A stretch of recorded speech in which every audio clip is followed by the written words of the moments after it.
The US Constitution is the supreme written charter that establishes the structure, powers, and fundamental rights of the federal government of the United States. The nature of the US Constitution is that it is codified as a single document, entrenched through a demanding amendment process and federal where authority is divided between national and state governments. The vagueness of the document means that its broad and general wording leaves significant scope for interpretation by institutions over time. The purpose of the Constitution being vague is to ensure that its principles remain adaptable so future generations can interpret it in ways that suit changing social and political conditions. An example of the US Constitution being vague is shown by the 2022 Dobbs decision, where the Supreme Court ruled that the Constitution contains no explicit reference to abortion, allowing conflicting interpretations of privacy and liberty. A codified constitution is a constitution written in a single authoritative document, and the US Constitution demonstrates codification through its fixed text being cited directly in recent Supreme Court rulings such as Dobbs. An entrenched constitution is one that can only be altered through a rigorous amendment procedure, and the US Constitution demonstrates entrenchment where calls to add a right to abortion have not succeeded because the demanding amendment thresholds have not been met. The branches of the U.S. government are the legislative branch, the executive branch, and the judicial branch. The legislative branch exercises lawmaking power and demonstrated this recently where Congress proposed amendments on issues such as congressional pay and presidential pardons. The executive branch exercises law enforcement power and demonstrated this where the president and federal agencies implemented and enforced immigration and regulatory policy. The judicial branch exercises interpretative power and demonstrated this where the Supreme Court interpreted constitutional provisions in Dobbs to determine that abortion is not a protected constitutional right.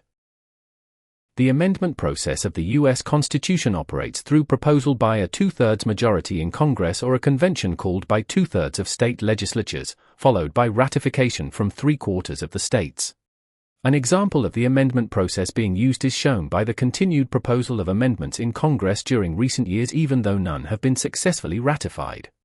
The advantages of the formal amendment process of the U.S. Constitution lie in the stability it provides where constitutional change requires broad and lasting agreement across the nation.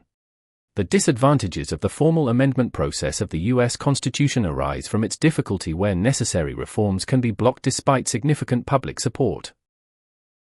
The key features of the U.S. Constitution include federalism, separation of powers, checks and balances, bipartisanship, and limited government.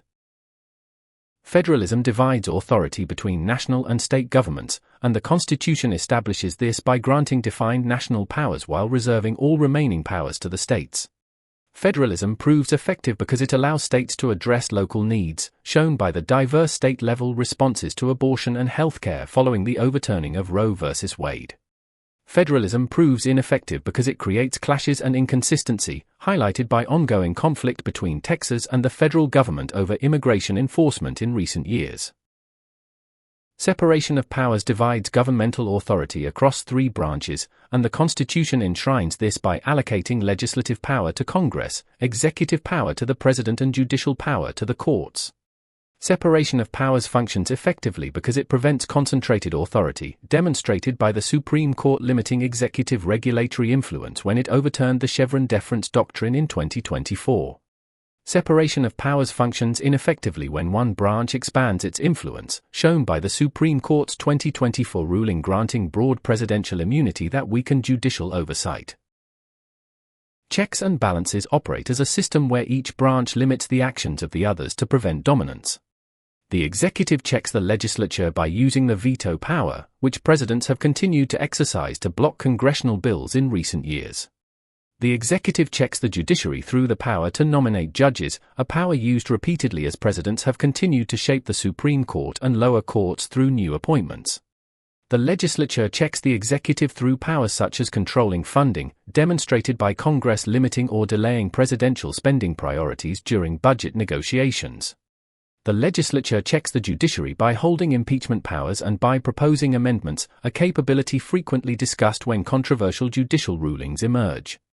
The judiciary checks the executive by striking down executive actions that exceed constitutional limits, as seen in rulings that curtailed federal agency powers after the 2024 rejection of the Chevron doctrine. The judiciary checks the legislature by overturning laws that violate the Constitution, a practice reaffirmed through recent judicial reviews challenging federal and state legislation. Checks and balances prove effective because they protect against unilateral action, illustrated by recent Supreme Court decisions restraining executive agencies. Checks and balances prove ineffective when branches enable one another's power, shown by judicial acceptance of expanded presidential immunity in 2024. Bipartisanship requires cooperation between political parties, and the Constitution fosters this through structures that require compromise between Congress and the President for legislation. Bipartisanship functions effectively when parties collaborate, demonstrated by cross-party support for recent budget agreements that prevented federal shutdowns. Bipartisanship functions ineffectively when polarization blocks compromise, evident in recent deadlock over immigration and social policy. Limited government restricts state power to defined constitutional grants, and the Constitution ensures this by listing federal powers and reserving all others to the states or the people.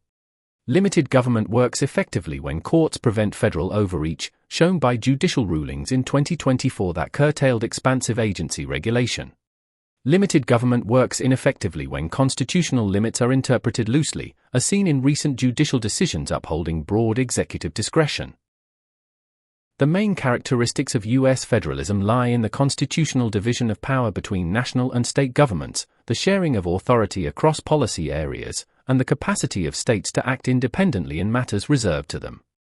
The division of power between national and state governments is shown by states adopting differing COVID-19 public health rules over the last 5 years, where state governors set their own lockdown and mask policies while the federal government issued nationwide guidance.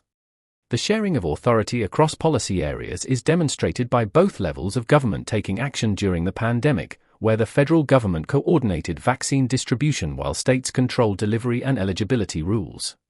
The capacity of states to act independently is seen in contrasting state approaches to issues such as abortion access since 2022, where some states introduced strict bans while others expanded legal protections. The nature of the federal system of government rests on a blend of national supremacy in allocated areas and meaningful state autonomy across local matters, creating a structure that balances unity with regional variation. The nature of this system is illustrated by the differing state responses to climate policy over recent years, where states such as California advanced their own emission standards while the federal government pursued separate national targets. The U.S. federal government's relationship with the states involves federal authority taking precedence in areas granted by the Constitution while states retain significant control over domestic policy and administration. This relationship is shown by the 2023 Supreme Court decision in United States v. Texas, where the court confirmed that the federal government holds primary authority over immigration enforcement while states cannot compel changes to federal priorities. Interpretations and debates over the US Constitution and Federalism center on how democratic its structures truly are, how far power should rest with the federal government or the states, and how constitutional principles shape the balance between popular control and institutional authority. The US Constitution is democratic to a greater extent because it enshrines representative democracy and protection of individual rights, allowing citizens to vote for their leaders and hold government accountable. This is shown by the 2022 nationwide midterm elections in which record-high voter turnout in some states reflected widespread public engagement in selecting congressional and state officials. The U.S. Constitution is democratic to a lesser extent because some constitutional provisions and judicial interpretations limit popular control over certain aspects of government, placing power in less directly accountable institutions. This is shown by the 2024 ruling in Trump v. Anderson, where the United States Supreme Court held that only Congress may determine eligibility for federal office, restricting state-level democratic influence. The strengths of democracy in the U.S. Constitution are that it enables broad citizen participation through elections and safeguards individual rights through constitutional limits on government power. The weaknesses of democracy in the U.S. Constitution are that certain powers are insulated from direct popular control, and judicial or constitutional mechanisms can reduce responsiveness to public will. The impact of democracy in the U.S. Constitution on the U.S. government is that elected representatives must respond to voters' preferences while governance remains constrained by constitutional rules and judicial review. An example that shows this is the 2022 passage of state-level laws expanding or restricting voting access while courts and federal constitutional principles continue to shape what laws are permissible. The USA remains federal to a greater extent as states continue to have substantial autonomy over policy areas like labor, health, and social services rather than being governed solely by national law. This is shown in recent years by various states enacting labor protections or minimum wage laws above federal standards, exercising their authority independently of the federal government. The USA remains federal to a lesser extent as federal supreme judicial rulings and constitutional interpretation sometimes override or limit state authority on national issues. This is shown by the 2024 Supreme Court decision in Trump v. Anderson, which prevented individual states from determining eligibility for federal office, reaffirming federal supremacy in certain constitutional matters. Thank you for watching this video on the US Constitution and Federalism. I'll see you in the next one.